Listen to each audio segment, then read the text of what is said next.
Hello guys, welcome back my YouTube channel and स्वागत है आप लोगों का इस मेरे चैनल में। एंड अगर मेरे चैनल को सब्सक्राइब नहीं किया है तो सब्सक्राइब कर दो, वीडियो को लाइक करो एंड शेयर तो ज़रूर करो और बता दो कि वीडियो आ चुका है एंड आप पढ़ सकते हैं, ठीक है। एंड अपने दोस्तों को ज़रूर बताएं। अब चलते हैं अपने क्वेश्चन की ओर। तो इस क्वेश्चन में क्या बोला गया है, किसी चालक का प्रतिरोधकता या प्रतिरोध तार की लंबाई के बीच संबंध स्थापित करें या प्रतिरोधकता के व्यंजन प्राप्त करें या प्रतिरोधकता के व्यंजन प्राप्त करें या प्रतिरोध के लिए व्यंजन ज्ञात करें जहां प्रतिरोधकता या प्रतिरोध तार का लंबाई या तार के क्षेत्रफल का जिक्र हो। ये बोला गया है। 3 क्वेश्चन दिया गया है, यहाँ से एक क्वेश्चन, इसमें दूसरा यहाँ से, और ये हमारा तीसरा ये क्वेश्चन है। तो सबसे पहले हम लोग देखेंगे इसके कौन कौन से हमारा नियम आता है। तो सबसे पहला, तो किसी चालक का प्रतिरोध उसके लंबाई के समानुपाती होती है। किसी भी चालक का हमारा जो प्रतिरोध होता है उसके लंबाई के समानुपाती होता है, जिसमें आप लोग देख सकते हैं कि आर डायरेक्टली प्रोपोर्शनल यानी समानुपाती एल होता है। एल क्या होता है, लंबाई होता है, ये हमारा समानुपाती होता है। एंड दूसरे नंबर में क्या बोला गया है कि किसी चालक का प्रतिरोध उस चालक तार के अनुप्रस्थ काट क्षेत्रफल के व्युत्क्रमानुपाती होती है। यानी ये हमारा व्युत्क्रमानुपाती यहाँ गलत लिख दिया गया है, ये हमारा क्या होगा, व्युत्क्रमानुपाती व्युत्क्रमानुपाती होगा गाइस, व्युत्क्रमानुपाती होगा, ठीक है। एंड आर क्या होगा, इन्वर्सली प्रोपोर्शनल 1 बाय एरिया, यानी इसे हम लोग समीकरण दूसरा मान लेंगे। अब समीकरण 1 और 2 से हम लोग इसको आप लोग दे सकते हैं। आर जो है डायरेक्टली प्रोपोर्शनल एल बाय ए आ रहा था। अगर आप यहाँ पे देख सकते हैं आर डायरेक्टली प्रोपोर्शनल यानी समानुपाती है हमारा लंबाई के, आप लोग यहाँ से देख सकते हैं इसको, इससे प्राप्त हुआ, जिसमें आर डायरेक्टली प्रोपोर्शनल क्या हो गया, एल बाय ए, जिसमें आर को दिया गया है। अब हमारा जो है आर इजकल टू क्या, रो एल बटा ए हो जाएगा। रो कितना है, तो रो का फॉर्मूला हम लोग पढ़ चुके हैं, क्या होता है इसमें, क्या होता है, आर ए बाई एल होता है, ये हमारा रो होता है। आप लोग इस रो को अब अगर इसमें बैठाया दिया जाए तो ये हमारा क्या हो जाएगा, आर इजकल टू, आर का मान अगर इसमें बैठा दिया जाए तो ये हमारा आर ए बटा एल हो जाएगा। जहाँ क्या क्या दिया गया है, तो आर क्या दिया गया है, आर तो चालक का प्रतिरोध, और रो क्या दिया गया है, तो स्थिरांक, जिसमें प्रतिरोधकता या विशिष्ट प्रतिरोध कहेंगे। और एल क्या दिया गया है, तो तार की लंबाई। ए क्या दिया गया है, तो तार का क्षेत्रफल। एंड अब हम लोग चलेंगे अपने नेक्स्ट क्वेश्चन की ओर।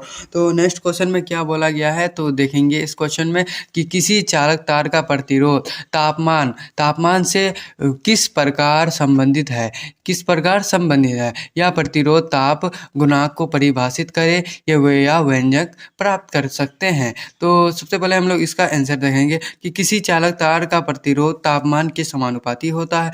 ये भी समानुपाती होता है, यानी आर जो होगा डायरेक्टली प्रोपोर्शनल टेम्परेचर होगा। यदि 0 डिग्री सेल्सियस पर किसी चालक तार का प्रतिरोध यानी आर 0 हो तो T डिग्री सी पर चालक का प्रतिरोध T यानी RT हो तो यानी RT और RO से निम्न प्रकार संबंध होता है, ये संबंध होता है। एंड अब आप लोग देख सकते हैं कि इससे संबंध होता है कि इसमें आर टी और आर ओ का संबंध है। तो R T equal to R O क्या होता है, इंटू 1 प्लस अल्फ़ा टी होता है। जहां ये हमारा फॉर्मूला हो गया, इसे आप लोगों को याद रखना है एंड आप लोगों को अपने दिमाग में बैठा देना है ताकि कभी ना भूलें। और कहीं भी अगर क्वेश्चन मिले आप लोगों को तो आप लोग इस फॉर्मूला से बना सकते हैं। एंड बहुत भी ज़्यादा काम आने वाला फॉर्मूला है, ठीक है। और जहाँ क्या दिया गया है, आर टी जो है आर यानी T डिग्री सी पर चालक का प्रतिरोध, और आर ओ जो है 0 डिग्री पर चालक का प्रतिरोध, और अल्फा क्या है, प्रतिरोध ताप गुणांक या स्थिरांक दिया गया है, ये हमारा दिया गया है। अब हम लोग चलेंगे नेक्स्ट, तो प्रतिरोध ताप गुणांक किसे कहते हैं? तो क्या होता है प्रतिरोध ताप गुणांक? आप लोग कोई बता सकते हैं तो कमेंट में ज़रूर लिखिए, ठीक है। तो किसी चालक के तापमान यानी ताप से प्रति इकाई आंशिक वृद्धि को प्रतिरोध ताप गुणांक कहा जाता है। यानी वृद्धि करने पर चालक के प्रतिरोध में होने वाले आंशिक वृद्धि को प्रतिरोध ताप गुणांक कहा जाता है। इसे अल्फा द्वारा सूचित किया जाता है। इसे हम लोग क्या करते हैं? अल्फा द्वारा सूचित करते हैं। और व्यंजन व्यंजन और देख सकते हैं कि इसका व्यंजन क्या होगा। यदि 0 डिग्री सी पर चालक का प्रतिरोध 0 RO यानी R0 तथा T डिग्री सी पर चालक का प्रतिरोध RT हो तो ये हमारा फॉर्मूला आ जाएगा RT इजकल टू RO यानी R0 और 1 प्लस अल्फा टी, जहाँ अल्फा क्या होता है? प्रतिरोध ताप गुणांक या स्थिरांक होता है। आप लोग इस तरीके से आप इस अब इससे हम लोग अपने एक फॉर्मूला को और भी बना सकते हैं, जिसमें RT is equal to RO plus RO alpha t या RT minus RO is equal to RO alpha t. इससे आप लोग इस फॉर्मूला को देख सकते हैं, जिसमें अल्फा क्या है कि RT माइनस RO बटा RO माइनस RT। तो ये हमारा सेकेंड फॉर्मूला हो गया, ठीक है। ये प्रतिरोध का अल्फा से अल्फा अगर निकालने बोले तो इससे निकाल सकते हैं आप लोग। एंड अब हम लोग चलेंगे अपने बेसिक कॉन्सेप्ट की ओर। तो सबसे पहले चालक को देखेंगे, उसके बाद अर्धचालक को देखेंगे, अचालक को देखेंगे, उसके बाद अतिचालक क्या होता है इसको समझेंगे। एंड इसको समझना बहुत ही ज़्यादा ज़रूरी है, और अगर इसको नहीं जाने तो आप लोग क्या जाने अपने विद्युत धारा में। एंड अब हम लोग चलेंगे अपने चालक। चालक क्या होता है? जिसे हम लोग कंडक्टर कहते हैं। What is conductor? तो ऐसे पदार्थ, अगर कोई भी पूछ दे व्हाट इज़ कंडक्टर, तो कह सकते हैं कि ऐसा पदार्थ जिसकी विशिष्ट चालकता क्या होता है? ऐसा पदार्थ जिसकी विशिष्ट चालकता 10⁻⁷ ओम इनवर्स मीटर इनवर्स के आसपास होती है, उसे चालक कहलाता है, ठीक है। जैसे सोना हो गया, चांदी हो गया, तांबा हो गया, लोहा हो गया, एक्सेट्रा एक्सेट्रा, ये होता है। और आप लोग नोट में लिख सकते हैं कि चांदी सबसे अच्छा चालक है।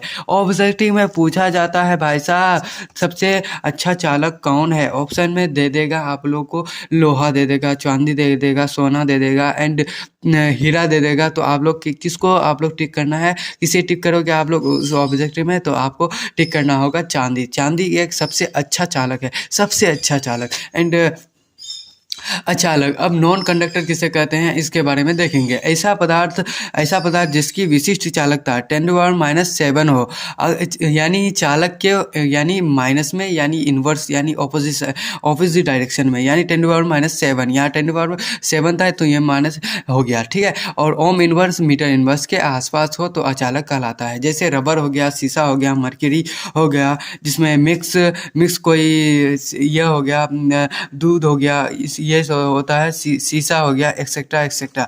तो नोट में हम लोग लिख सकते हैं कि शीशा या क्या होता है, विशिष्ट चालकता कम होता है, अतः इसे सबसे खराब चालक कहा जाता है। ये भी ऑब्जेक्टिव में पूछा जाता है, किसे अचालक किसे कहते हैं, इसके उदाहरण को बताएं, ठीक है। अब हम लोग चलेंगे अपने नेक्स्ट क्वेश्चन की ओर। तो नेक्स्ट में क्या बोला गया है इसी क्वेश्चन में? तो अर्धचालक किसे कहते हैं? जिसे हमें किसे कहते हैं? Semiconductor. Semiconductor, what is semiconductor? तो what do you mean by semiconductor? क्या होता है सेमीकंडक्टर, ठीक है। तो ऐसा इसको देखेंगे हम लोग। सबसे पहले सेमीकंडक्टर किसे कहते हैं? ऐसा पदार्थ जिसकी विशिष्ट चालकता क्या होता है, यानी 2.5 × 10⁻⁴ से 0.25 × 10⁻⁴ ओम इनवर्स से मीटर इनवर्स के आसपास होती है, तो अर्धचालक कहलाती है। आप लोग जिसमें चालक में देखें, अचालक में देखें और अर्धचालक में देख रहे हैं आप लोग, ये जो डेटा देख रहे हैं, जो भी जितना भी डेटा देखिए आप लोग, उसको तो आप लोगों को अपने दिमाग में यानी अपने माइंड में बैठा देना है। क्या होता है चालक का मान कितना होता है, अर्धचालक का कितना होता है, अर्धचालक का कितना होता है, विशिष्ट चालकता।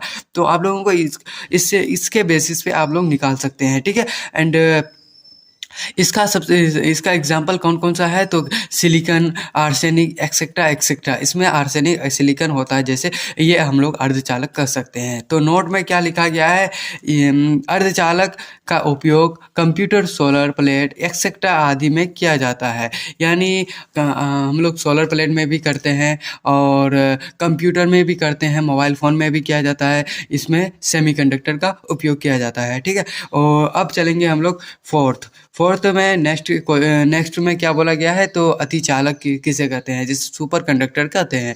तो ऐसा पदार्थ जिसकी विशिष्ट चालकता एक निश्चित तापमान से नीचे आने पर अनंत हो जाती है, एक निश्चित तापमान पे नीचे आने पर अनंत हो जाती है, अतिचालक कहलाती है, उसे हम लोग अतिचालक कहलाते हैं। तो जैसे हो गया जब पारा को यानी -269 डिग्री सी पर लाया जाता है, तो ये अतिचालक की तरह व्यवहार करता है।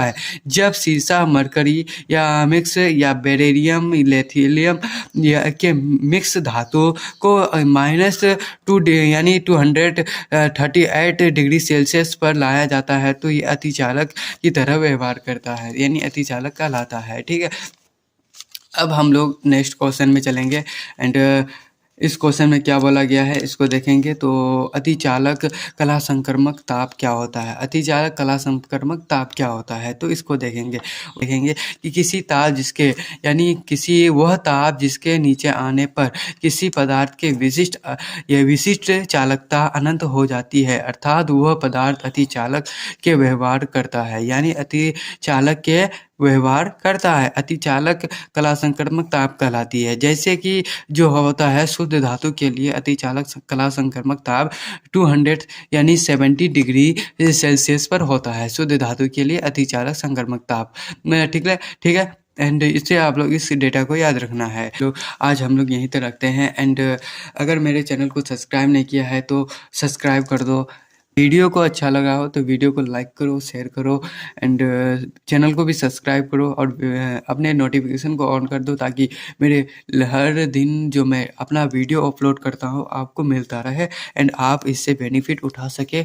एंड मेरा तो यही मोटिव है कि आप लोग अपने 10th में अच्छा से अच्छा स्कोर करें एंड अच्छा से अच्छा नंबर लाए। एंड आज हम लोग यहीं तक रखते हैं। अगर वीडियो को अच्छा लगा हो तो वीडियो को लाइक करो, शेयर करो and thank you for watching the video.